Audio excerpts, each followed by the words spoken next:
Assalamualaikum warahmatullahi wabarakatuh. Perkenalkan, nama saya Wahyuningsi dari kelas SD 18 A3.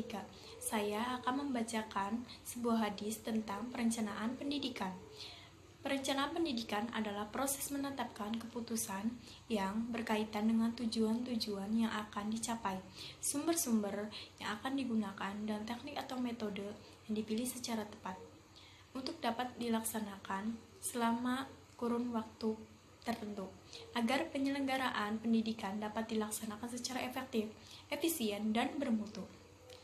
Di dalam merencanakan pendidikan harus didasari dengan niat, karena niat merupakan perkara penting yang perlu diperhatikan. Ketika seseorang akan melakukan suatu amalan, karena niat adalah poros dari segala amal, nilai baik atau buruknya amal perbuatan seseorang di mata Allah tergantung pada niatnya. Niat seharusnya ditujukan agar ikhlas, semata-mata karena Allah, baik dalam perkataan, perbuatan, dan di setiap keadaan. Maka dari seperti hadis yang akan saya bacakan. Bismillahirrahmanirrahim. Qala Amirul Mu'minina radhiyallahu anhu, sami'tu Rasulullah sallallahu alaihi wasallam yaqulu innamal a'malu binniyati innamal likulli imri'i ma nawa faman kanat hijratuhu ilallahi wa ma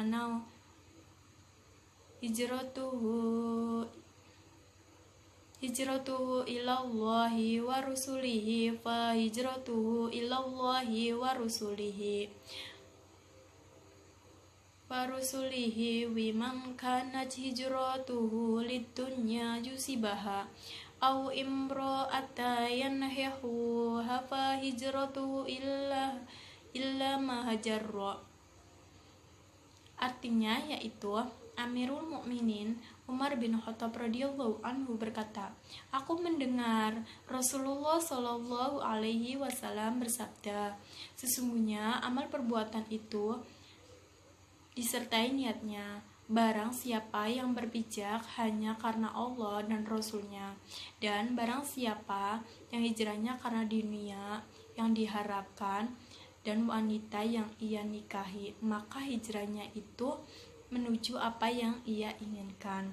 Hadis riwayat Al-Bukhari Muslim. Hadis riwayat Bukhari Muslim.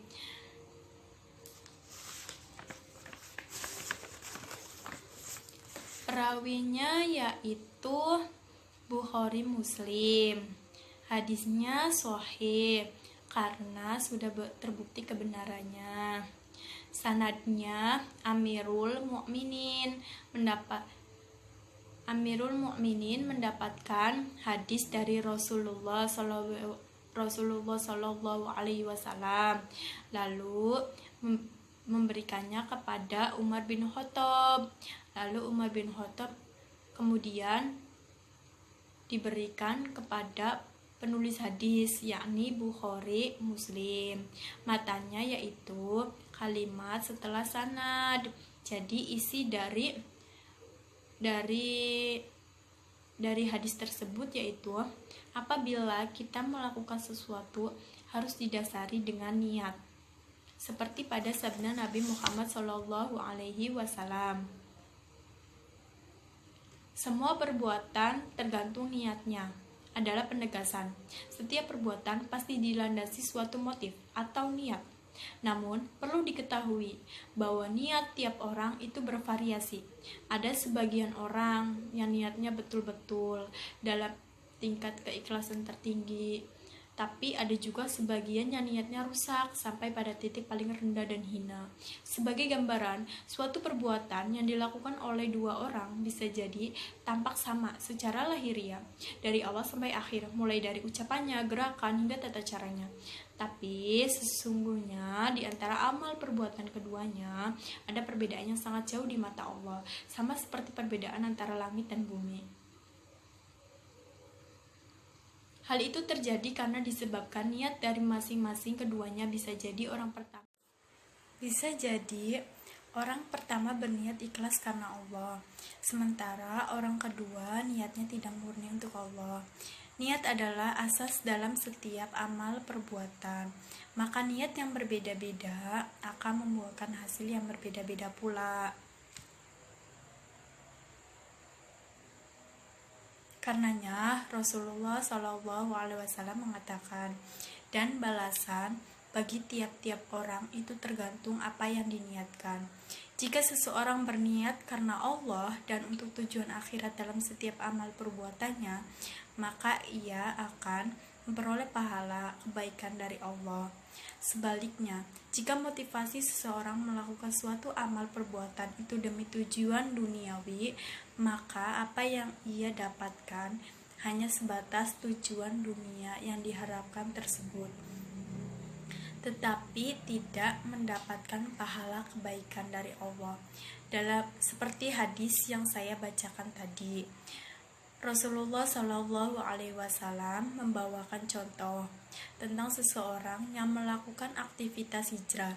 Barang siapa yang niat hijrahnya karena Allah dan Rasulnya, maka hijrahnya untuk Allah dan Rasulnya. Dan barang siapa hijrahnya karena dunia yang ingin digapainya, atau karena seorang perempuan yang ingin dinikahinya, maka hijrahnya itu adalah kebaikan apa yang dia niatkan. Satu aktivitas yang sama namun membuahkan hasil yang berbeda, disebabkan niat yang berbeda pula.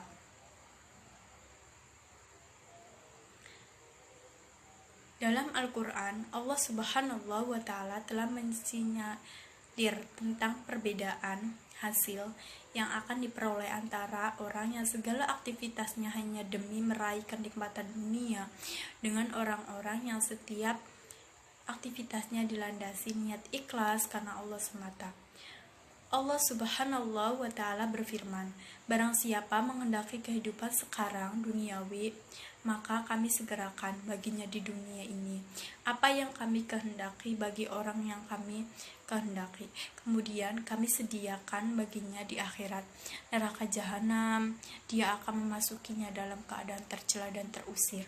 Quran Surat Al-Isra ayat 18. Berdasarkan ayat tersebut, maka ada 3 kemungkinan yang diterima oleh orang yang motivasi utama amal perbuatannya hanya untuk dunia, yaitu pertama, meraih keuntungan dunia yang sesuai diharapkan.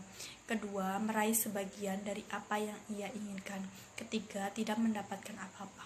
Semua itu kembali kepada kehendak Allah, karena dia menyatakan kami segerakan baginya di dunia itu apa yang kami kehendaki bagi siapa yang kami kehendaki.